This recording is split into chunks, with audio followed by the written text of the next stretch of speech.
para siempre serás, que si tú le quisieras tener, al divino Señor hallarás. Ven a Él, que te espera tu buen Salvador. Ven a Él, ven a Él. Algo que estaba pasando a su momento en los comentarios que hacían los hermanos, en los testimonios, ¿no? ¿Qué es lo que cambiaríamos nosotros que somos ya mayores, que somos adultos, que hemos pasado ya una etapa en la cual ustedes ahora están disfrutando, ¿no? Es una etapa muy linda realmente. Creo que hay muchas cosas que en grande deberíamos o tendríamos que agradecer al Señor que nos ha rescatado a nosotros de esos lugares, ¿no? El hermano Daniel, por ejemplo, decía que él prácticamente no conoce lo que es la vida del viejo hombre, ¿no? Y gloria a Dios por eso, porque esa es lo que una familia cristiana tiene que hacer. Tratar de llevar a sus hijos lo más antes posible a los pies del Señor, para que no estén justamente atravesando lo que muchos de nosotros, como es mi caso, no han sabido aprovechar o no hemos tenido quizá la oportunidad de tener padres cristianos, ¿no? Pero sí, hay muchas cosas que tendríamos o que podríamos haber cambiado si fuéramos jóvenes y fuéramos cristianos, ¿no? En mi caso, por ejemplo, podría cambiar mi adolescencia, ¿no? La adolescencia muchas veces no es tan dulce, tan tierna, como quizás muchos la están pasando. Tienen que saber, mis hermanitos queridos, que también hay otra adolescencia que sufre muchas necesidades, ¿no? Y una de las carencias más grandes que hay en estos tiempos es justamente la falta del amor. Los padres ausentes, una familia totalmente disfuncional, donde no reina Dios, sino más bien reina el enemigo, ¿no? Y eso realmente es una adolescencia muy, muy triste. Hoy, mis hermanos, mis amigos, quiero que meditemos un poco en el libro de Eclesiastés. Hay muchos versículos muy hermosos que nos enseñan a nosotros de la realidad de la vida, ¿no? Algunos teólogos, algunos comentaristas dicen, por ejemplo, que este libro de Eclesiastés es un libro lúgubre, ¿no? Y en cierta medida sí, es así, es lúgubre. Parecería como que hay una nube oscura por encima de Eclesiastés, parecería como que ya no tiene sentido la vida, ¿no? Esto es lo que parece que nos muestra a nosotros el libro de Eclesiastés. Tanto así que el escritor, en este caso sabemos nosotros que es Salomón, que se hace conocer por el predicador, él dice en mucha ocasión vanidad de vanidades, ¿no? Vanidad de vanidades. Es algo ilusorio, parecería. Vanidad es como un globo lleno de aire. Algo que está simplemente porque tiene el aire, pero una vez que ese globo se revienta, desaparece y es todo vanidad de vanidades. Vamos a titularlo a esta meditación, Acuérdate de tu Creador. Ese solo título creo que ya no tiene que hacer meditar, pensar, si realmente nos estamos acordando de nuestro Creador.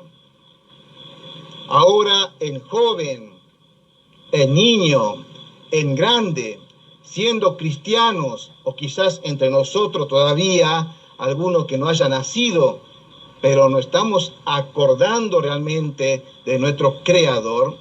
Y Dios permita, mis amigos, mis hermanos, que en esta noche podamos meditar, sacar una linda enseñanza, que podamos cambiar quizás algunos aspectos de nuestra vida y que podamos ver también a la vida con otros ojos, ¿no? Con los ojos que Dios quiere que veamos la realidad de esta vida. Leamos un poquito allá en Eclesiastés, el capítulo 12. Eclesiastés, capítulo 12. Y vamos a leer el versículo 1, que dice lo siguiente, ¿no? Acuérdate de tu Creador en los días de tu juventud, antes que vengan los días malos y lleguen los años de los cuales digas, no tengo en ellos contentamiento. Hasta ahí nomás la lectura bíblica por ahora. Ya seguiremos nosotros más adelante leyendo otros versículos, ¿no?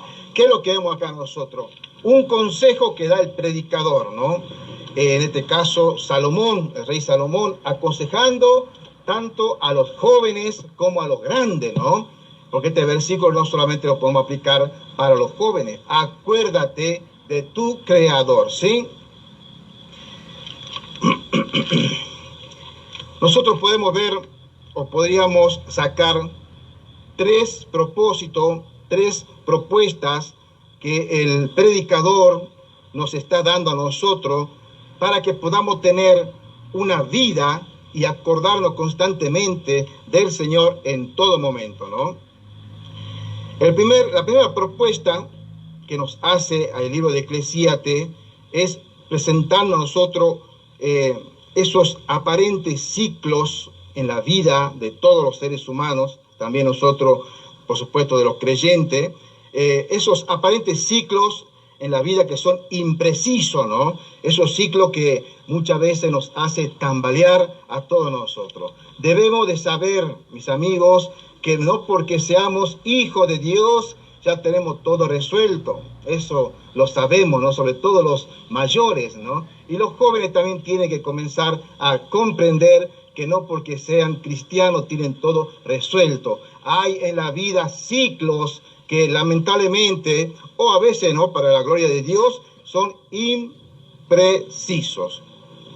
También podemos sacar otra propuesta de este libro de Eclesiastés, por ejemplo, que debemos de disfrutar la vida al máximo, ¿no? Y acá hay que tener un poco de cuidado, porque cuando en el mundo se dice tenemos que disfrutar la vida al máximo, rápidamente el corazón caído del ser humano lleva justamente ¿a qué? A las cosas pecaminosas. Rápidamente lleva, hay que disfrutar la vida, sí, ¿cómo que no? Soy joven todavía, y ¿por qué no salir a divertirme por ahí de noche, no? Y esa diversión, entre comillas, aplica o es necesariamente que haya una bebida alcohólica, que haya drogas, y en muchos de los casos que haya sexo ilícito desenfrenado, ¿no? Que todo eso, por supuesto, parecería que es la felicidad máxima. Es la vida en su máxima expresión según el mundano. Pero eso no es lo que el escritor nos quiere enseñar acá en el libro de Eclesiastés, ¿no? Él nos dice que hay que disfrutar al máximo la vida. Pero ¿saben qué, mis amigos, mis hermanos? Comprendiendo que es un don de Dios. La vida que ustedes tienen, la vida que tengo yo, es un regalo de Dios. La vida no le pertenece a ustedes. La vida es de Dios y en algún momento vamos a tener que entregar esa vida al Creador. Por supuesto que sabemos nosotros que hay dos opciones nada más de cómo llegar y cómo presentarnos ante el gran Creador, ¿no? Una, por ejemplo, es siendo salvo de la condenación. Gloria a Dios por aquellos que hemos llegado por la gracia del Señor a esa salvación. Y la otra condición es muy triste, muy lamentable, y esa condición es justamente la de un perdido, la de un condenado, que lamentablemente va a estar primeramente en el infierno y luego, por supuesto, en un lago de tormento, ¿no? También una tercera propuesta que nos ofrece el libro de Eclesiastés es que el hombre sabio vive su vida en obediencia a Dios. Preste atención, el hombre sabio vive en obediencia a Dios. Esto no quiere decir, mi hermano querido, que porque seamos obedientes a Dios vamos a ser cristianos totalmente aburridos. A veces no se lleva al extremo de decir, bueno, lo que pasa es que el cristianismo o la religión, como lo dicen muchas veces, solamente es para las viejitas, o es para los viejitos, o es solamente para aquellos que están enfermos, que están necesitados. Cuando a mí me preguntan, por ejemplo, ¿cómo llegaste al evangelio, a la religión? Seguro que estabas en total necesidad. Lo primero que dicen, ¿viste? Seguro que estaba en total necesidad, sí, es verdad, estaba en total necesidad. Claro que sí. Pero no muchos, o en la mayoría de, acá oímos testimonio, no todos llegan de esa manera al cristianismo. Hermanos queridos, hay que acordarse del Señor en la juventud, como vamos a leer dentro de un momento, en la niñez, si es posible también. Y bueno, muchos de nosotros llegamos en grande también a lo que es el cristianismo, ¿no? Hermano querido, no significa entonces que cuando el hombre sabio, hombre o mujer sabio, vive su vida en obediencia a Dios, también sabe que tiene que reconocer que Dios a la larga va a juzgarnos a todos nosotros. Y eso lo podemos ver en el capítulo 11, en los siguientes versículos, que lo vamos a leer un poquito más tarde. Justamente dice, joven, tú hagas lo que te parezca, lo que tu corazón te lleva a hacer, lo que tu vista quiere ver, haz lo que quiera. Pero recuerda que de todas estas cosas, Dios te pedirá cuenta, Dios te juzgará. Hermano querido, el escritor de Eclesiastés examina de manera realista y franca. ¿Qué es lo que examina? Si la riqueza, el placer, el trabajo, la sabiduría, la familia, todos los propósitos que usted quiera tener en su vida, si realmente valen la pena. Escuche bien lo que le voy a decir, ¿no? Si valen la pena como meta suprema de la vida humana. El mundo, la gente que no conozca el Evangelio, en este momento podría decir, pero ¿qué está diciendo este hombre? Claro que vale la pena como meta suprema que mi hijo, que mi hija, que yo pueda triunfar en esta vida, si es lo único que hay. Eso es aceptable del mundo. En el momento en que usted dijo, sí, Señor, perdóname, recíbeme como tu hijo, tú has pasado a ser propiedad del Señor, aunque muchas veces nosotros no queramos aceptarlo, ¿no? ¿Por qué le llamamos Señor? Porque es nuestro amo, es nuestro amo, aunque muchas veces nosotros no obedezcamos a ese amo. Hermano querido, el escritor entonces muestra, o por lo menos así en el escrito, quiere demostrar si realmente vale la pena tener como meta suprema todas las cosas terrenales y mundanales que hay acá. Y me refiero a las cosas buenas, ¿eh? Ojo, que con esto no quiero decir ahora, bueno, ya no estudiemos, ya no trabajemos, ya no hagamos nada de esto, porque es necesario, como siempre digo, que tengamos profesionales cristianos, ¿no? Que tengamos profesionales cristianos, amas de casas también cristianas, que realmente podamos dar mucho testimonio en donde estemos, en el rol que nos haya tocado, ¿no? Pero hermano querido, tenemos que saber lo siguiente, ¿sí? Si ponemos todas estas cosas que le dije como meta suprema de la vida humana, tenemos que saber nosotros que tendremos, y preste atención, y lo más grande quizás van a entender esto, van a tener una vida desalentadora, van a tener una vida con frustraciones, porque muchas veces las metas que nos ponemos nosotros de jóvenes son inalcanzables. Y eso lastima Cuando no logramos llegar a esas metas, nos lastima y comenzamos a sufrir nosotros todo ese tipo de frustración, ¿no? Realmente, hermanos queridos, el fin supremo para todos nosotros, tanto para los jóvenes, para los niños, para los grandes, por el cual fuimos nosotros creados por el Señor, fue para respetar, fue para adorar, fue para obedecer a Dios. Ese es el fin. Claro que tenemos que trabajar, claro que tenemos que estudiar, claro que tenemos que tener aspiraciones, ambiciones también, ¿por qué no? Eso es natural en el ser humano. Hermanos queridos, todas estas cosas, como hemos dicho, las riquezas, porque también es bueno tratar de ganar riqueza, de tener cosas lindas acá en esta vida, ¿no? El placer, una vida placentera, el trabajo, la sabiduría, la familia, el estudio, los amigos, etcétera, etcétera. Todas estas cosas, y presten atención, hermano, adquieren valor y sentido cuando realmente nosotros estamos subordinados al Supremo Dios. Cuando nosotros logramos estar bajo ese mandato divino, realmente aceptar en nuestra vida el señorío de Cristo, dejamos en las manos de Él todos nuestros propósitos, todos nuestros sueños.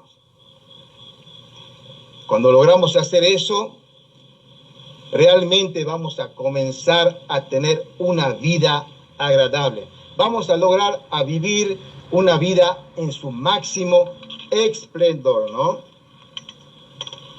Alguien, hermanos queridos, alguien dijo esto: la juventud no es eterna, así que no pierdas el tiempo en amargarte.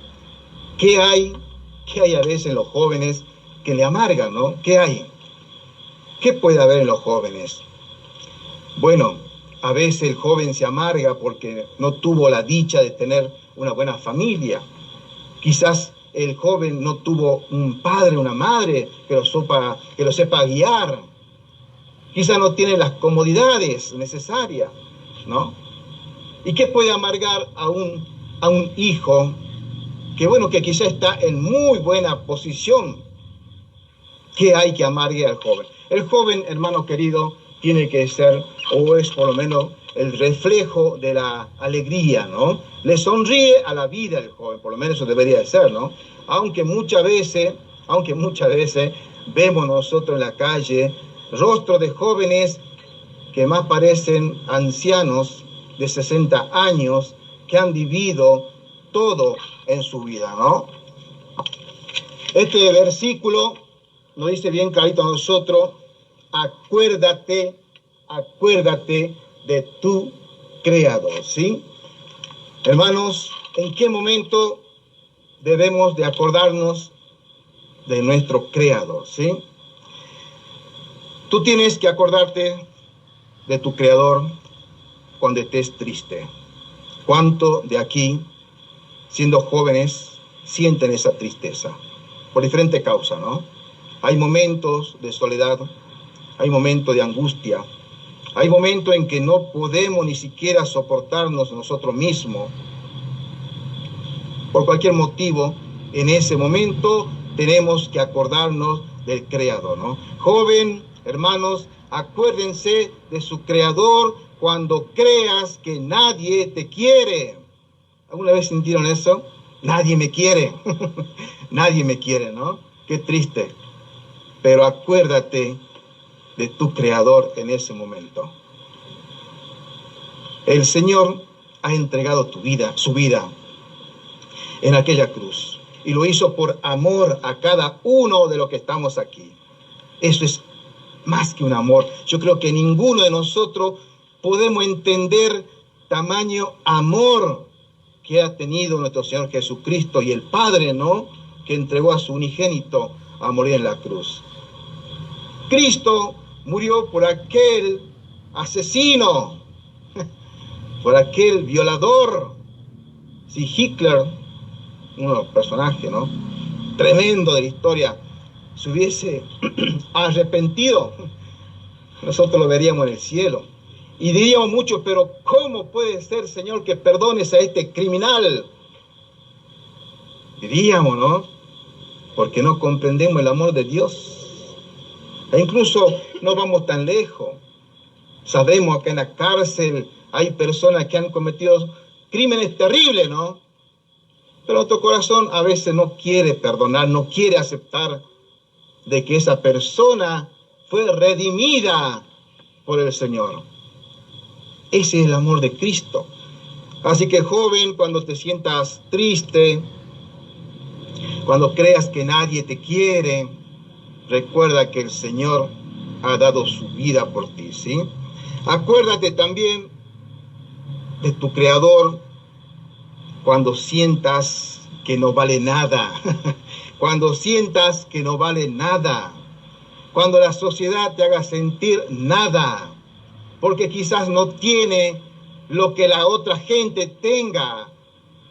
Acuérdate de tu Creador cuando te hacen bullying.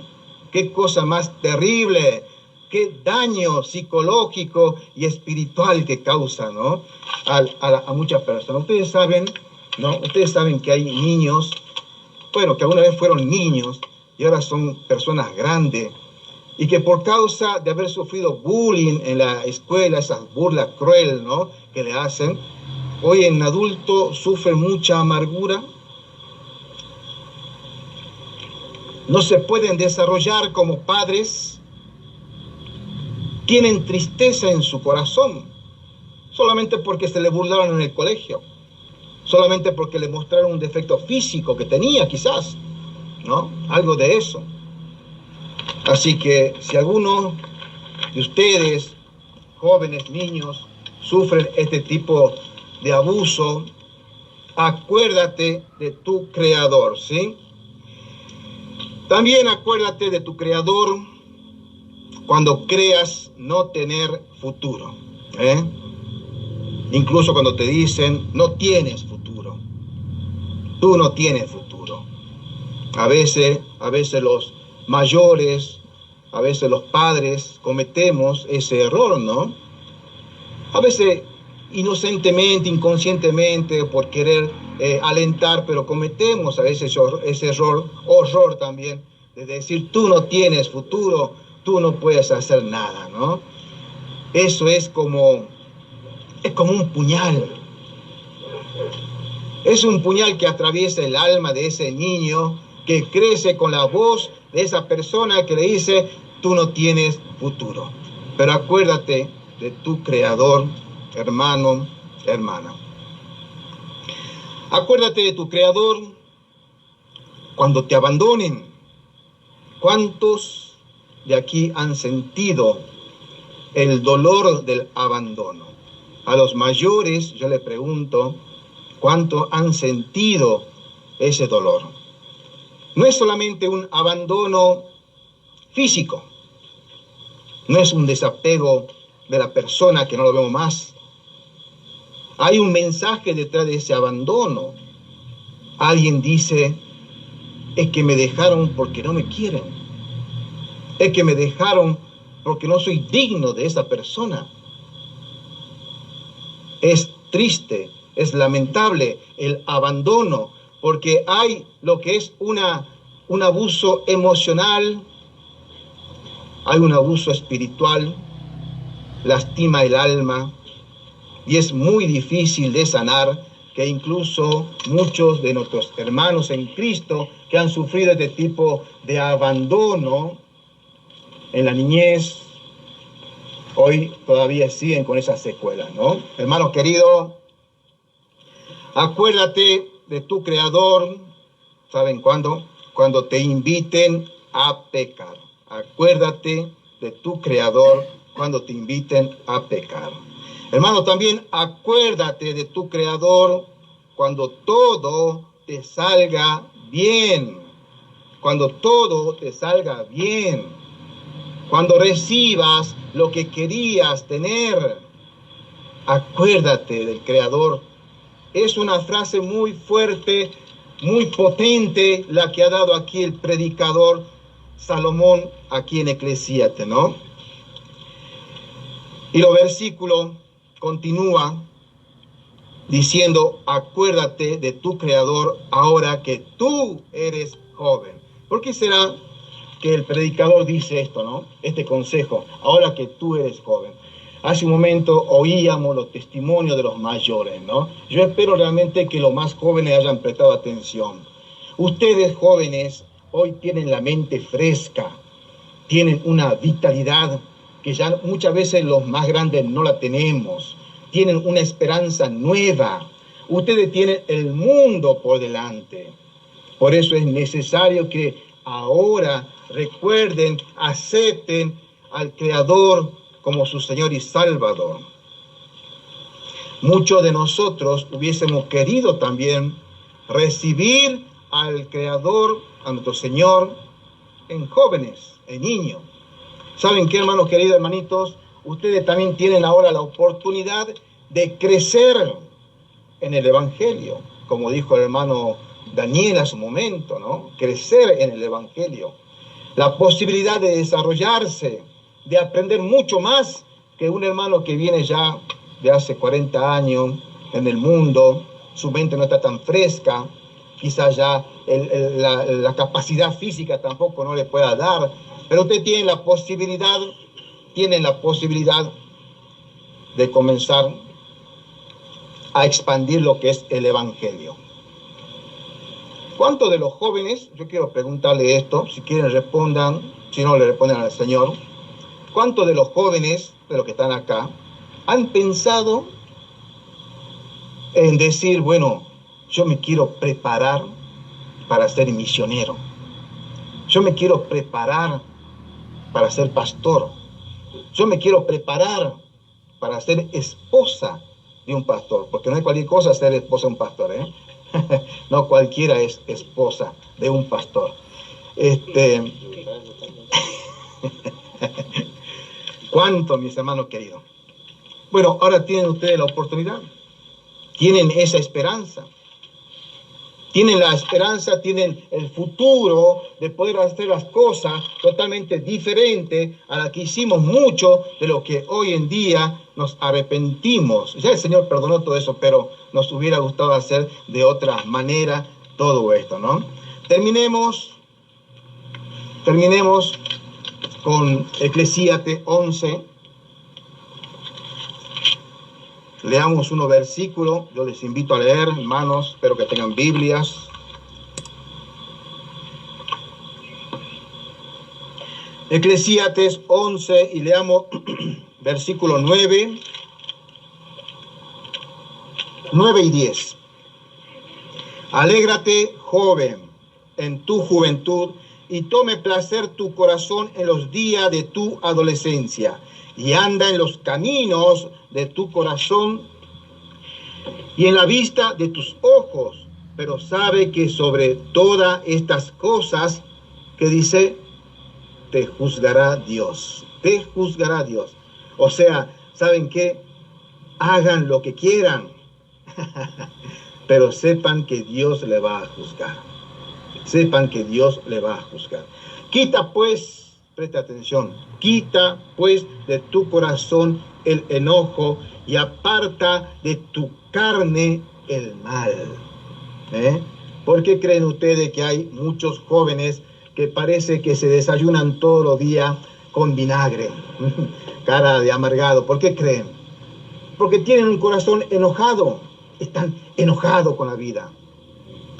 La orden de Dios es que quita pues de tu corazón el enojo, aparta de tu carne el mal. Hermanos queridos, porque la adolescencia y la juventud son vanidad. Dios permita a nuestros jóvenes que puedan realmente desarrollarse como buenos hermanos en Cristo, que de entre ustedes salgan misioneros, salgan hermanos consagrados, dispuestos a presentar el Evangelio a los perdidos. Que el Señor bendiga su palabra.